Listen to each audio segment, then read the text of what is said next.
every week during the offseason, I keep thinking, all right, this episode turned out really well. There's a lot to talk about. At some point, you're going to think the offseason is going to cool down. No. It wasn't this week, and we're getting close enough to the WBC that I don't think we're going to have many down weeks. But there were a couple trades this week, and we'll start with the one that happened a few days ago between the Marlins and the Twins. Yeah. Pretty big one here. Luis Arraez traded for Pablo López. There was also a big prospect going from the Marlins to the Twins in this deal as well. Salas, who's a stud hitter. But the two main pieces are Pablo López, friend of the podcast, fantastic human being, great pitcher, going from the Marlins to the Twins. And in return, the Twins are sending the reigning AL batting champion to the Marlins. So a pretty big deal here. Kind of went a little more under the radar just because this offseason's been so crazy. Yeah. But there's a batting champion involved and a really good pitcher, and they're swapping. So the trade in the end ends up being Pablo López. Jose Salas, who is the stud, one of the better hitters in the Marlins organization, is now going to the Twins. And Byron Chourio for Luis Arraez. Couple things jump off to me here. Yeah. One, the timing is really weird.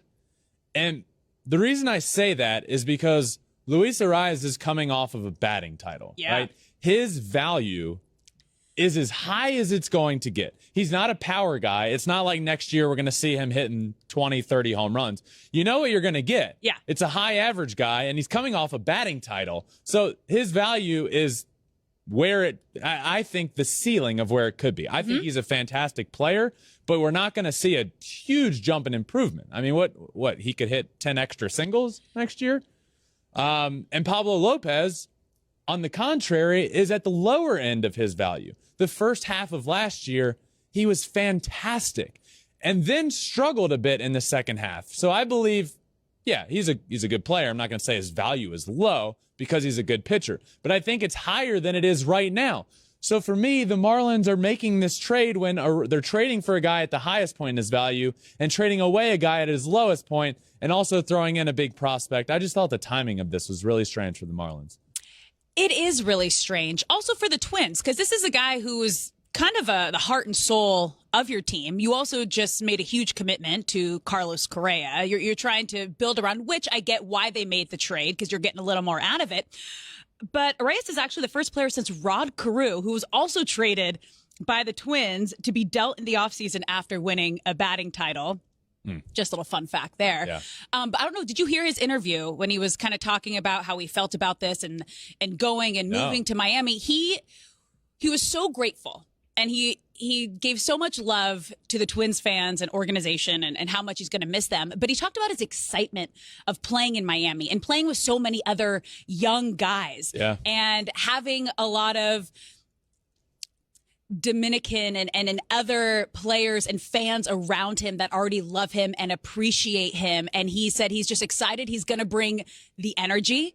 He's hoping to bring wins, and he's just going to do anything he can to help elevate this team. I love that. Yeah, but really excited. In a nutshell, if you look at this from a surface and don't look at where their value is right now, the Twins needed pitching and the Marlins needed hitting desperately.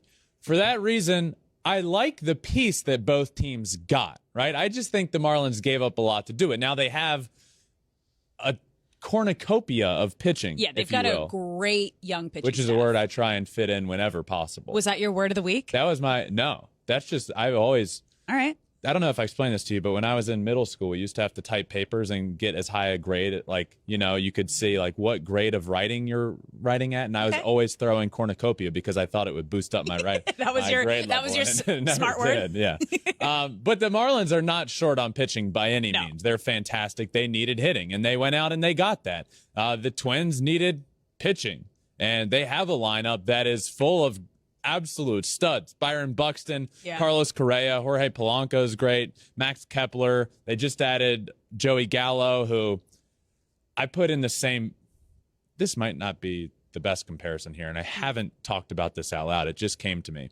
But I'm going to put him in a similar boat to like the Cubs getting a Cody Bellinger. Obviously, Joey Gallo has never been what Cody Bellinger was in his MVP years, but he's obviously the talent is there and the potential is there to hit 40 home runs a year, but he was not that last year. Yeah, what Gallo are you going to get, right. basically? So what Gallo are you going to get? Okay. So the lineup's good. They just need pitching. They got it. So for that reason, I would grade the Twins as the winner here. If there was a winner of the trade, I would grade the Twins a little higher.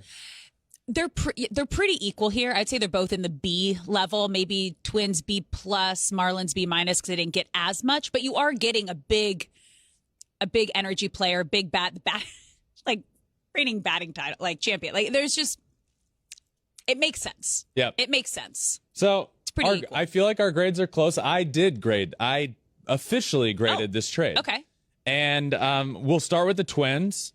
Because we'll start with the Marlins. All right. Start with the Marlins. Marlins get a batting champion. We know he's good. He's not going to hit for a ton of power, which is, I don't want to say a concern because he'll get on base a ton. For me, the Marlins are a C+. Not because Luis Arraez is a C+ player, because I feel like they gave up a lot to get him. Pablo López at the lower end of what his value can be, and Salas is a stud organizational piece that I think, who knows, could hit at the big league level really well. So Marlins C+, they needed a bat, they got a bat, gave up a lot to do it. Twins on the other end, I have at a B+. Get Pablo López and gave up Luis Arraez to do it, but they also get the top prospect.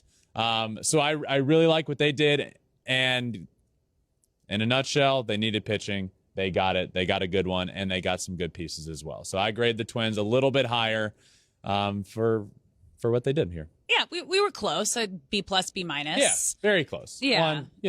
The Ben scale is always a tad off from the Alex scale. You're a little more, I don't know. No, because you were a little more negative. I was a little more positive here. Yeah. Which was opposite. Yeah.